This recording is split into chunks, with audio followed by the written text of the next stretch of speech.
میں اب درخواست گزار ہوں کامریڈ سید عظیم صاحب کہ وہ اپنی کمپیکٹ گفتگو کریں اور اصل نقطے اور اصل مدعے کی طرف دوستوں کا دھیان دیں. اس کے بعد پھر صاحب صدارت پھر ہم ہاؤس اوپن کریں گے مقابلے میں. نہیں ابھی تک کمپیکٹ گفتگو نہیں ہوئی. نہیں میں تو مزید کمپیکشن کی بات کر رہا ہوں. جی تو یہ میں جناب ٹھیک ہے کرتے ہیں. اچھا جی, میرا خیال ہے کہ بہت اچھی تقسیم ہے جو مقررین نے ابھی تک کی ہے.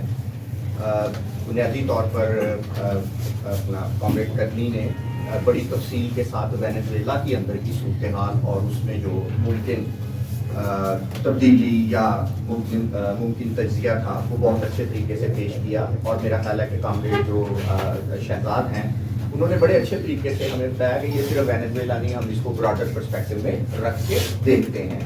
تو مجھے لگتا ہے کہ جو ٹاپک تھا وہ بڑا اچھے طریقے سے پروسیڈ ہو رہا ہے کہ بڑھتی ہوئی سامراجی جنگوں کا نیا جال اور وینزویلا. تو وہ بنیاد ایک واقعہ ہے لیکن بنیادی طور پر بہت کچھ ہو رہا ہے اس وقت. تو مجھے لگتا ہے جب میں اس سارے کے تجزیے کے علاوہ جو چاہ رہا ہوں کہ ہمیں ایک چیز ہے کہ ہماری تھیوری اور پریکٹس اس نئی صورتحال میں کیسے چیلنج ہوتی ہے.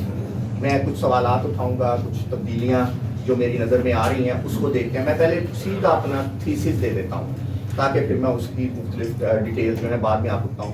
ایک تو بات کلیئر ہو گئی کامریڈ شہزاد کی بات سے بھی کہ ہم اس وقت جس دور میں رہ رہے ہیں وہ انٹر امپیریلسٹ رائیولریز کے انٹینسیفائی ہونے کا دور ہے. وہ بڑی تیزی سے شدت اختیار کر گئی ہیں. تو ہمیں وہ یاد آ جاتا ہے کبھی وہ دور جب لینن اور ٹروٹسکی وغیرہ بھی اسٹرگل کیا کرتے تھے 1914 سے پہلے کے اینٹی امپیریلسٹ رائیولریز آ رہی تھیں. لیکن اس دور سے تو آج کے دور میں پھر ہم دیکھیں گے کہ میپنگ کر کے کہ کیا فرق ہے. ایک تو یہ ہے مطلب بہت اہم واقعات ہیں. وینزویلا ہے, گرین لینڈ, کولمبیا, میکسیکو کو تھریٹ کی ہے, عرب اسرائیل تنازع 2 سال کی آپ نے جنگ دیکھی ہے, ایران, فلسطین, اب صومالی لینڈ کا واقعہ آ گیا, شام کے اندر کردوں کے اوپر پھر دوبارہ اٹیک ہو رہا ہے, پھر سعودی عرب اور یو اے ای اوسی جو ہیں وہ ان کے پھر قطر پر اسرائیل نے حملہ کیا, کوئی دنیا دیکھتی رہ گئی. بنگلہ دیش, انڈیا, پاکستان ایک نیا ایک عجیب و غریب صورتحال پیدا ہو رہی تھی افغانستان سے مل کے یہاں پر بھی, بلکہ ایک پاک انڈیا کانفلکٹ بھی ہم نے انالیسس کیا تھا یہاں پہ. یوکرین اور جو سوویت یونین کی لڑائی ہے اس نے یورپین یونین اور یو ایس کو بھی ہلا کے رکھ دیا ہے, تو ان کے درمیان بھی. تو ایک ایسی دنیا میں ہیں ہم جہاں پر, اور آپ نے دیکھا ہوگا کہ اس کے ساتھ ہی اسلحے کی خریداری بڑھ گئی ہے. تو ہم ایک ایسی دنیا میں ہیں جو کسی وقت بھی پھٹ سکتی ہے, کسی وقت بھی لڑائی ہو سکتی ہے. ایک بات. دوسری طرف ایک اور اہم بات ہے میرا خیال ہے, جب ہم وینزویلا ڈسکس کر رہے ہیں تو ایٹ دی سیم ٹائم ہم دیکھیں کہ بنیادی طور پر یہ مزاحمت کی قوتوں کا, میں لیفٹ اور رائٹ ابھی نہیں کرتا, مزاحمت کی جو قوتیں تھیں جو سامراج سے یا کسی شکل میں لڑ رہی تھیں, مختلف رنگ میں لڑ رہی تھیں, وہ شکست ہو گئی. ایک بڑی اہم حماس, حزب اللہ, جو ایکسس آف ریزسٹنس ہم کہتے تھے, ٹھیک ہے, وہ ٹوٹا. ایران تک, اب ایران بالکل ایسے ڈگمگا رہا ہے, بلکہ 1 دن 2 دن کی بات تھی اس کو ہٹایا جا سکتا تھا. اس کے بعد کرد بھی ایک جگہ پہ لڑ رہے تھے 3-4 ملکوں کے ساتھ, ان کو شکست ہوئی. انڈیا میں اس وقت ماؤسٹوں پر بہت بڑا اٹیک ہوا اور ان کی پوری سینٹرل کمیٹی کو وائپ آؤٹ کرنے کی کوشش ہوئی. اس کے باوجود رک چل رہی ہے, بعض لوگ کہتے ہیں مکمل ڈیفیٹ ہو گئی ہے. نیپال میں آپ اندازہ کریں کہ ماؤسٹ انقلاب سے ہوتے ہوئے آپ برجوا ڈیموکریٹک سی آپ نے ایک اسٹیٹ بنائی, لیکن اس پر بھی حملہ ہوا اور دوبارہ سے بادشاہ کے بحال کرنے کی. اس کا مطلب ریزسٹنس کی ایک ہمیں ریٹریٹ بھی نظر آ رہی ہے. یہ ہمیں ماننا پڑے گا کہ یہ بھی صورتحال ہے. تو کیا ہم اب یہ ایک پرانی ہماری ڈویژن ہوتی تھی, ہم مارکسسٹ کیا کرتے تھے انقلابی دور غیر انقلابی دور کا بھی ہم کہتے تھے کہ بعض دور ہوتے ہیں جو انقلابی دور ہوتے ہیں, بعض ہوتے ہیں جو انقلاب کی پیش قدمی کو ریٹریٹ کے دور ہوتے ہیں. اچھا, میں اس کو اس طرح سمجھتا ہوں کہ یہ انٹینسیفائی ہونا اور یہ جو ریٹریٹ ہے وقتی طور پر آپ کو 21 سینچری سوشلزم کی بھی یا باقی کی, میں سمجھتا ہوں یہ جب ہم اس پرسپیکٹو میں دیکھتے ہیں کہ سامراج لڑنے کی تیاری کر رہا ہے آپس میں, سب امپیریلسٹ پاور اب اس کی ڈگری, تو مجھے تو لگتا ہے کہ یہ امکان کو کھول رہا ہے, ایک انقلابی دور کے امکان کو کھول رہا ہے. بظاہر آپ کو لگ رہا ہے ریٹریٹ ہے, لیکن جو بڑھتی ہوئی لڑائی ہے سامراج کی وہ ایک امکان کو کھول رہی ہے کہ بڑی تیزی کے ساتھ مزاحمتی اور انقلابی قوتیں پوری دنیا میں اس موقع سے پیدا ہوتی ہیں.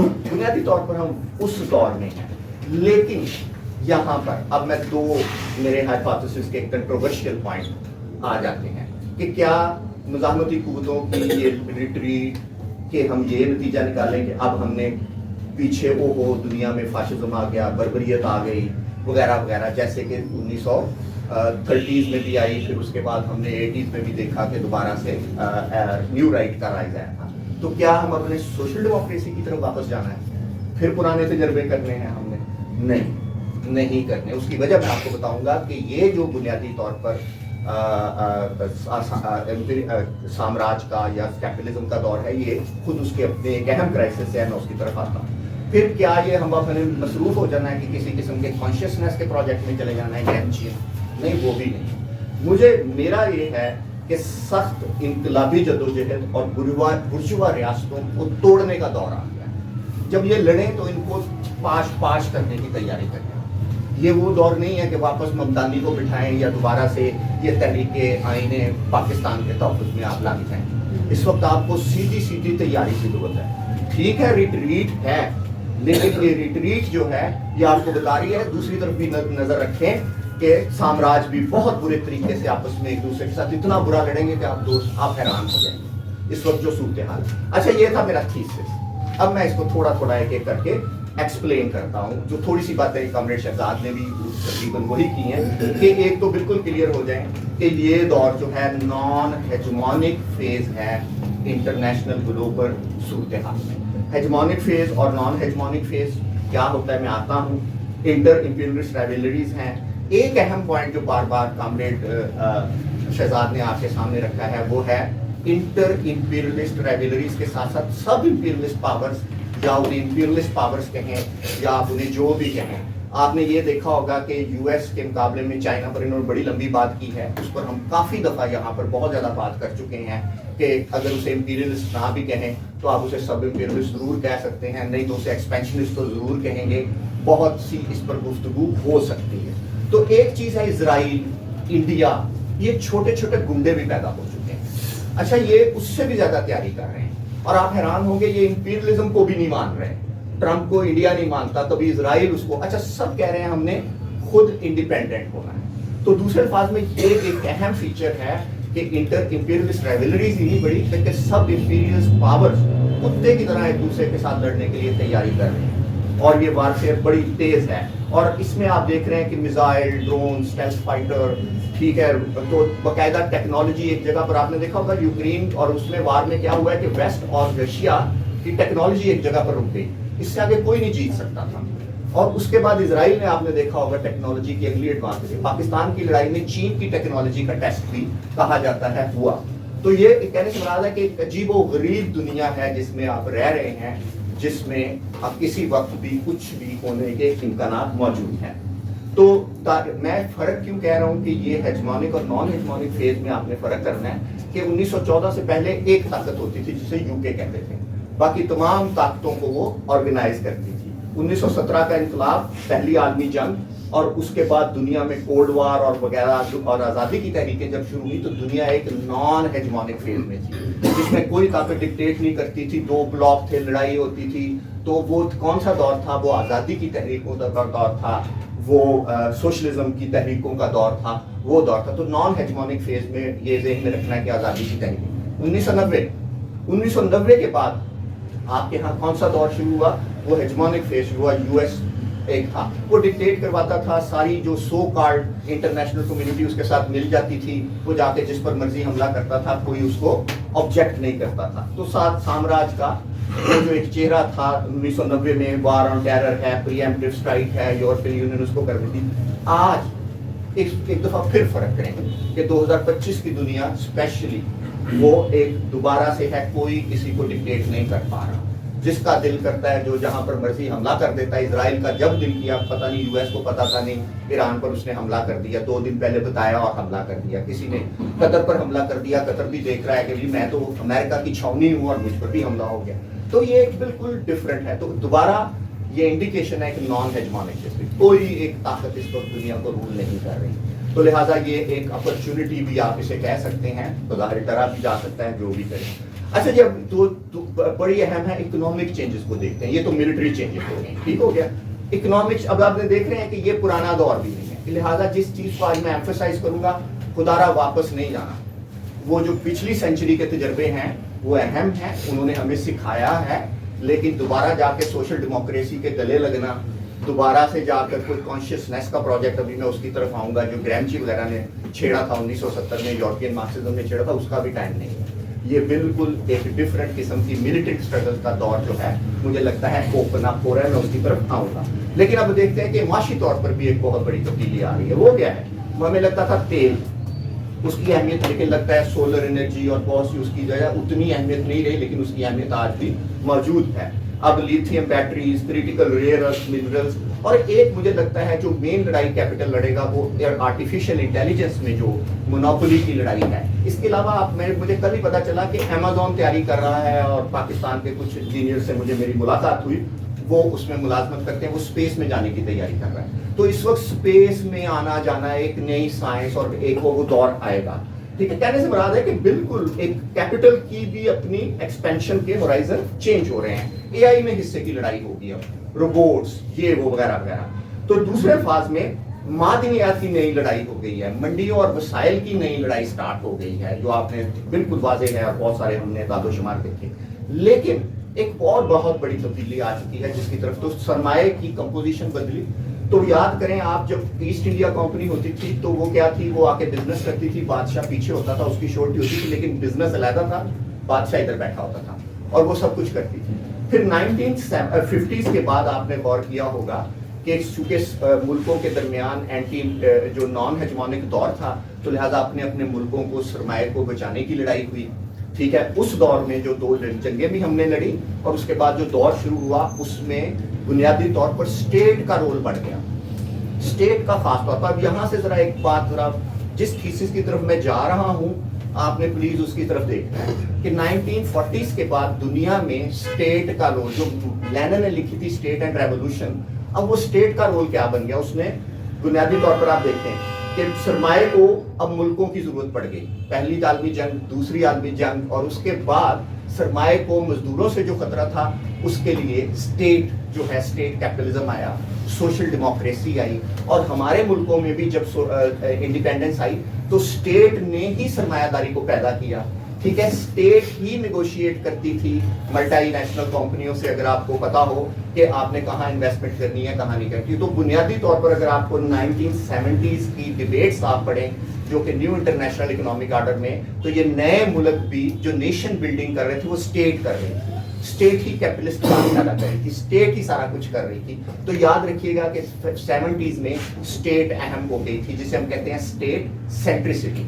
अच्छा, यहाँ पर मैं वापस आता हूँ, तो लेकिन उसके बाद क्या हुआ 1970s में, अगर आप न्यू इंटरनेशनल इकोनॉमिक ऑर्डर्स की डिबेट पढ़े तो बुनियादी तौर पे हमारे जो तरक्की पज़ीर ममालिक हैं क्या कह रहे थे कि मल्टी नेशनल कंपनियों को कंट्रोल करो, हम 5 ईयर्स प्लान बनाएंगे, हम बताएंगे इस टेक्नोलॉजी में मल्टी नेशनल कंपनियां। तो अगर आपने सुनना शुरू किया हो United fruit company Latin America में, पूरे लैटिन अमेरिका को कंट्रोल करिए, तो पहली दफा मल्टी नेशनल कंपनियों का नाम आपने सुना होगा। ठीक है, मल्टी नेशनल कंपनियां चल रही थी, लेकिन जब उनको कंट्रोल करने की, उनसे हिस्से की बात हो रही तो 1980s में अहम वाकयात दुनिया के अंदर शुरू होते हैं और रोल बैक शुरू होता है। इन मुल्कों के अंदर भी राइट दोबारा से वापस आना शुरू होता है और वेस्ट के अंदर भी राइट वापस आना शुरू होता है। ये मैं वहां से ये मल्टी नेशनल कंपनियां 1990 में हम सुनते थे और हमने पढ़ना शुरू किया, अब ये मुल्कों का डिसाइड करेंगी। ये असल में आपको इन्हीं से सरमाया आएगा।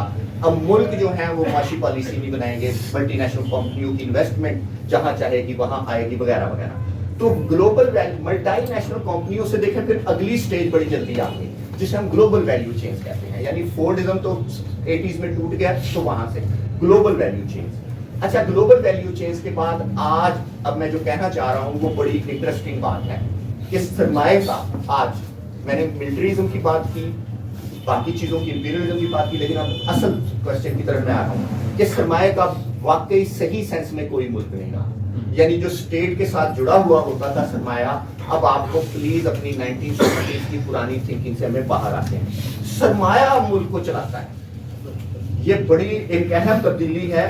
यानी फर्स्ट वर्ल्ड में ये इलॉन मस्क और इस तरह की पर्सनैलिटीज जो हैं वो लॉबी करती हैं और वो देती हैं। मुल्कों को सरमाए की जरूरत है, अब सरमाए को मुल्कों की जरूरत नहीं है। ये मैं बहुत ज्यादा बड़े हाइपोथेसिस पे नहीं बात कर रहा, इस पर अभी आगे भी बात करेंगे। अब सवाल आ जाता है फिर यहाँ रियासत के अंदर रियासत कैसे बदलती है। अगर इसको नहीं समझेंगे तो फिर हम जो तब्दीली के लिए रियासत का रास्ता इख्तियार करेंगे या तब्दीली के लिए जो नई बदलती हुई रियासत को तोड़ने का और इससे ऊपर जाने का रास्ता इख्तियार करेंगे, ये बहुत अहम है। इसके लिए मैं वापस आता हूँ। बुनियादी तौर पर आज हम जहाँ बैठे हुए हैं उसमें हम कहते हैं ग्लोबल वैल्यू चेन्स, और उनको जो मैं पढ़ता हूँ या पढ़ाता हूँ बिजनेस एंड ह्यूमन राइट्स, तो हम बिल्कुल साफ आज देख सकते हैं कि जो स्टेट्स हैं वो मैनेजर्स हैं मल्टीनेशनल कॉर्पोरेशंस के। Let me put it in simple term, ये हमारा गुरु कहता था मार्क्स, ठीक है, वो बेसिक है। और हम उससे लड़ते थे कि नहीं यार ये इंस्ट्रूमेंटल थ्योरी है स्टेट की, ऐसे नहीं होता, रिलेटिव ऑटोनॉमी होती है। मैं उसकी तरफ आ रहा हूँ कि रिलेटिव ऑटोनॉमी का कहाँ से आ गया, द कौसला, ठीक है, इसकी तरफ मैं आता हूँ। तो होस्ट स्टेट्स जो हैं, अब मल्टीनेशनल कंपनी है ना, वो सारा बिजनेस करती हैं। होस्ट स्टेट जो होती हैं उन्हें जो होम स्टेट है उन्हें कंट्रोल नहीं कर सकती, ठीक है, रादर उन्हें बेल आउट वगैरह देती है। अच्छा, जो होस्ट स्टेट है हमारे जैसे मुल्क जिनमें हम असल तब्दीली की बात कर रहे हैं, वो तो बेचारे इन्वेस्टमेंट हंग्री हैं। वो तो कहते हैं जो मर्जी करें, वो तो टैक्स फ्री भी देते हैं, वो अपने रेगुलेटरी रिजीम्स को फ्रीज कर देते हैं, जो मर्जी करें, इन्वेस्टमेंट अरब ले आए, कोई ले आए, यहाँ पे आके इन्वेस्टमेंट करें। तो बुनियादी तौर पर रियासत तो उनकी मैनेजर से ज्यादा कोई अहमियत नहीं है। और जिन रियासतों की हम बात करते हैं वो बेशक एक बंदा आसम मुनीर चला रहा हो या बाकी लोग चला रहे हैं, बुनियादी तौर पर वो सरमाए के मैनेजर से ज्यादा उनकी कोई औकात नहीं है। बल्कि सरमाए की भी जो आलमी सरमाए की दर्जा बंदी में भी जो घटिया किस्म का तीसरे चौथे दर्जे का सरमाया है, वो तो उसके भी गुलाम, जो सच्ची बात है। तो लिहाजा ये ज़हन में रखें। अब यहाँ पर एक इंटरेस्टिंग डिबेट मैं छेड़ना चाह रहा हूँ कि 1970s में जो, अब आपने देखा होगा, मैंने कहा था कि 70s में 60s में स्टेट सेंट्रिक अप्रोचेज आ गई। उसकी वजह ये थी कि हमारा लेफ्ट जो था ना, जो सोशलिज्म, अब तीनों को स्टेट के थ्रू जाते थे, तीनों कुव्वतें। एक थी सरमायादार, वो सोशल वेलफेयर स्टेट, ठीक है, क्योंकि उन पर मजदूर भी थे और सारे, तो वो कोशिश करती थी कि सोशल वेलफेयर दें, अपने अपने मुल्क के सरमाए को बचाएं, जिसे हम स्टेट कैपिटलिज्म कहते हैं, वगैरह वगैरह। हमारे मुल्कों में वैसे ही सरमाए को पैदा करने की जिम्मेदारी स्टेट की थी, तमाम थर्ड वर्ल्ड के अंदर, ठीक है, वो चाबियां पकड़ाते थे, पिकेट वगैरह, ये जो सारे हमारे सैकल के जो चाबियां पकड़ाई जाती थी। तो इसके अलावा सोशल डेमोक्रेसी में भी सोशलिस्ट वर्ल्ड में भी स्टेट सेंट्रिक थी, क्योंकि वो स्टेट के थ्रू, उसकी ब्यूरोक्रेसी के थ्रू ही सारी सोशलिस्ट कंस्ट्रक्शन का काम करते थे। उनका भी ख्याल था कि स्टेट, तो लिहाजा जो डिबेट्स आती हैं, आप हैरान होंगे कि जो स्टेट थ्योरी, लेनिन की किताब अपनी जगह पर है, लेकिन स्टेट थ्योरी पर एक्चुअली डिबेट्स जो हैं 1970s में शुरू होती है।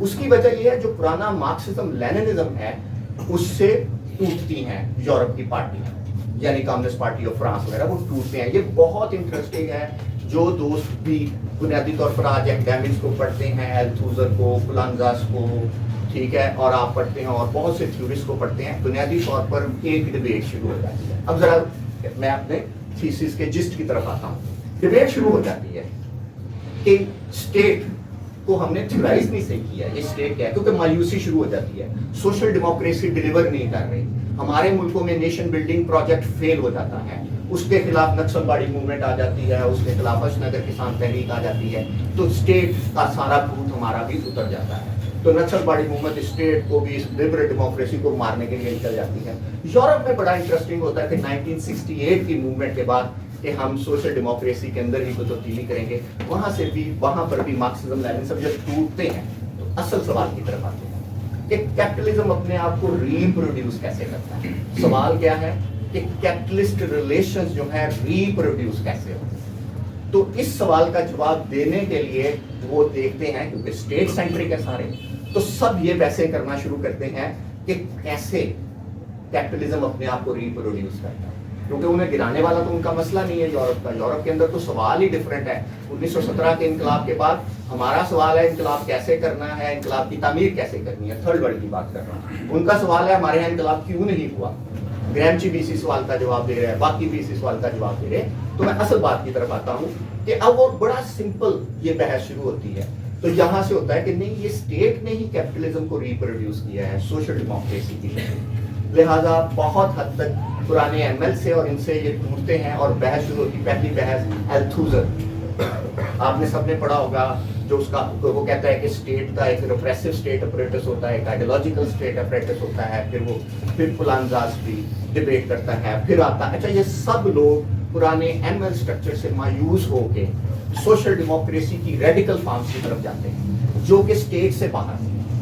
अब ये सब लोग जो हैं स्टेट से बाहर जाना चाह रहे हैं, स्टेट से बाहर ऑर्गेनाइज करना चाह रहे हैं, और इनमें से लेकिन बहुत से लोग दोबारा, जैसे पुलांजास है, बहुत अच्छा बाहर निकलता है, लेकिन फिर भी वो कहता है ये क्लास रिलेशन है। एल्थुजर कह देता है कि नहीं, इसको स्मैश किए बगैर गुजारा नहीं है, और बहुत से रेडिकल डेमोक्रेसी के तजर्बे होते हैं। लेकिन यहाँ पर एक बहुत इंपॉर्टेंट पॉइंट मैं पहले दूंगा कि यहाँ से बाहर अभी निकल ही रहे हैं ये लोग फ्रांस में, लेकिन यूके में एक अहम वाकया पेश आता है, आपको पता है, राइज ऑफ थैचरिज्म। ठीक है, यानी दूसरे अल्फाज में कि जहां पर मैं आप पॉइंट पर लगाना आपको चाह रहा हूं कि ये जो सारी डिबेट्स हैं स्टेट सेंट्रिसिटी से बाहर जाने की, ये वेस्ट के अंदर सोशल डेमोक्रेसी के फेल्योर के बाद है। ठीक है, ये सारी डिबेट हैं बुनियादी तौर पे बाहर निकलना चाह रही हैं। अभी ये बाहर ही निकलना चाह रही हैं, तो यूके के अंदर एक फिनोमेना है जिसे हम थैचरिज्म कहते हैं, न्यू राइट आना शुरू हो जाता है, सोशल डेमोक्रेसी का रिएक्शन। ठीक है, अब सोशल डेमोक्रेसी का जब रिएक्शन आता है तो जो लड़ना नहीं चाहते, अब फ्रांस की सूरत है, तो यहाँ पर स्टुअर्ट हॉल और इस तरह के लोग जो बुनियादी तौर पर ग्रैमची को उठा के लाते हैं, वो कहते हैं ये हो क्या रहा है, ये इंपॉर्टेंट जंक्चर है हिस्ट्री में। अब वो वहां पर बड़े इंटरेस्टिंग तरीके से वो कहते हैं कि नहीं, बुनियादी तौर पर हमें अब एक कॉन्शियसनेस बदलने, क्योंकि उस वक्त जेंडर की तहरीक भी शुरू हो गई, फेमिनिज्म भी शुरू हो गया, उस वक्त एनवायरनमेंट की तहरीक भी शुरू हो गई, उस वक्त रेस का सवाल भी ज्यादा फोकस होके आ गया। इसका मतलब है क्लास स्ट्रगल के बजाय बहुत सारी स्ट्रगल्स को जोड़ने की बात हमें शुरू हो। तो ग्रैमची का वो जो वार ऑफ पोजीशन लेनी है। अच्छा, अब स्टुअर्ट हॉल वगैरह या ये क्या कह रहे हैं, ये कह रहे हैं कि बुनियादी तौर पर हमने लोगों को तैयार नहीं किया, इसलिए थैचर लेके जा रही है। थैचर बड़ी पॉपुलर है, और जो लेफ्ट है वो कोई डिलीवर नहीं कर सका, वो अनपॉपुलर होता जा रहा है, उसके नारे भी अनपॉपुलर होते जा रहे हैं। तो इस सारी सूरत हाल में मैं आपको ये कहने की कोशिश कर रहा हूँ कि बुनियादी तौर पे तो ग्रैमची का, कॉन्शियसनेस का कंजंक्शन ऐसी कि यार हमने अब विन करना है लोगों को वापस। तो दो हिस्से हो गए, एक हो गया कि सोशल डेमोक्रेसी से डिसअपॉइंट के बाद स्टेट सेंट्रिक के बजाय दूसरी थ्योरीज। अच्छा, ये सारे अब जब आप स्टेट से बाहर निकलते हैं तो सोशल मूवमेंटिज्म आ जाता है, तो वो सोशल मूवमेंटिज्म की तरफ। इसी तरह ये ग्रैमची वाले भी सारे सोशल मूवमेंटिज्म की तरफ आ जाते हैं। तो अच्छा, उसके बाद अभी ये सारी चीजें जब आगे चलती हैं तो मैं ज्यादा कॉम्प्लिकेटेड करने के बजाय आपको ये बताना चाह रहा हूँ कि हम जब उधर से निकले सोशल डेमोक्रेसी की डिसअपॉइंटमेंट से, तो हमारा वो जो मैं जिसको कहा था 1990 जिसे हेजेमोनिक फेज कहा था वो शुरू हो गया, मार्केट इकोनॉमी का दौर शुरू हो गया। 1970 में जाहिर है कि सोशल, उन्होंने कहा सोशल डेमोक्रेसी को ख्वास है, नॉन इंटरवेंशन स्टेट की जरूरत है, डी रेगुलेशन, डिसेंट्रलाइजेशन, प्राइवेटाइजेशन। लेकिन जैसे ही वो 1990 के एंड तक पहुंचते हैं तो उन्हें पता चल जाता है कि नहीं, ये तो स्टेट की जरूरत है, लेकिन अब स्टेट की जरूरत लोगों के लिए नहीं है, स्टेट की जरूरत मार्केट के लिए। तो लिहाजा जो बाइलैटरल मल्टीलैटरल सिस्टम है इंटरनेशनल, उसको ये टच करते हैं, वो आगे की तरफ बढ़ते हैं। लेकिन बुनियादी तौर पर 2000 और मैं अब जरा इसको थोड़ा सा फास्ट फॉरवर्ड करता हूँ, तो कहने से मुराद है अब न्यू लिबरलिज्म आ जाता है, मार्केट इकोनॉमी आ जाती है। मार्केट इकोनॉमी के अंदर बड़ा ही क्लियर आ जाता है कि स्टेट का कोई रोल नहीं है, लेकिन बड़ी जल्दी स्टेट को वापस लाना पड़ता है, क्योंकि जो मार्केट इम्परफेक्ट है उसे हम कहते हैं स्टेट वापस आती है, तो वो फॉर पीपल नहीं आती, वो सोशल वेलफेयर वाली स्टेट नहीं आती, वो आती है तो मार्केट को रेगुलेट कर सके। मार्केट को रेगुलेट करते करते जब हम आज अगली स्टेज में आते हैं कि वो क्या है, तो उसमें हम ये आते हैं कि अब मार्केट की जरूरत है, क्योंकि मार्केट इतनी सैचुरेट हो चुकी है कि वो उसकी फोर्सेस या जो थ्योरी हमने दी थी अब हम उस पर अमल नहीं कर सकते। ठीक है, लिहाजा हम उससे आगे बढ़कर अब जिस फेज में हैं वो ये है कि जहां पर कैपिटल को अब स्टेट की उस तरीके से जरूरत नहीं, वो ना अपनी स्टेट को मानता है ना वो दूसरों की स्टेट को मानता है। लिहाजा जिसकी वजह से आपने देखा होगा कि जो पुराना दौर था आपका जिसमें स्टेट सेंट्रिक अप्रोच होती थी, उसी दौर में सारा आपका इंटरनेशनल लॉ बनता है। کیونکہ اسٹیٹس آپس میں نیگوشیٹ کرتی ہیں، اسٹیٹ کے درمیان ریلیشنز کا نام انٹرنیشنل لا ہے۔ اگر آج انٹرنیشنل لا نہیں ہے، اس کا مطلب آپ کی اسٹیٹ جو ہے وہ نہیں ایگزسٹ کرتی، کا وہ ویسٹ کی اسٹیٹ ہے، کا وہ ہمارے یہاں کی اسٹیٹ ہے۔ تو یہ ایک امپورٹنٹ چینج ہے ہمارے ہاں کہ اس اسٹیٹ کے تھرو اگر آپ تبدیلی کا سوچ رہے ہیں، اس اسٹیٹ کے تھرو آپ کسی مزاحمت کی بات کا سوچ رہے ہیں، تو میں آپ کو یہ بتانے کی یہ کوشش کر رہا ہوں کہ ایک بالکل بڑے اینگل کے اوپر ہمارے پاس جو اسٹیٹ اور کیپٹل کا ریلیشن ہے وہ بدل چکا ہے، ٹھیک ہے۔ لہٰذا اگر آپ چاہیں گے کہ آپ واپس چلے جائیں سوشل ڈیموکریسی پہ تو وہ ناممکن ہے۔ اگر آپ چاہیں گے کہ واپس یو این کے سسٹم پر چلے جائیں اور دنیا میں کوئی انٹرنیشنل لا کو آپ استعمال کر سکیں گے اپنی ریزسٹنس کے لیے، نہیں۔ اس کا مطلب یہ ہے کہ دنیا ایک ایسے فیز میں داخل ہو چکی ہے جہاں پر سرمایہ یہ سامنے ہے اور انسانوں کی مزاحمت یہ سامنے ہے۔ وہ مزاحمت کیا شکلیں اختیار کرتی ہیں، وہ کن فیزز میں سے گزرتی ہے، یہ میرے نزدیک آج کا سوال ہے۔ لیکن دو چیزیں کلیئر ہو چکی ہیں کہ پلیز اس ساری خطرناک صورتحال میں آپ واپس سوشل ڈیموکریسی کی طرف نہ جائیے گا، اور اسی طریقے سے آپ اس ساری صورتحال میں کسی لمبے چوڑے گرینڈ چین کانشیسنیس کو بنانے کے پروجیکٹ میں بھی نہ چلے جائیے گا۔ بڑے آرام سے آپ اس ریاست کو توڑنے، اس پورے سامراجی نظام اور اس کا جو انٹرنیشنل سسٹم ہے اس کو توڑنے کی تیاری کا یہ ٹائم ہے، جو مجھے اس ساری صورتحال میں سمجھ آتا ہے۔ باقی سوال و جواب میں ہم مزید دیکھیں۔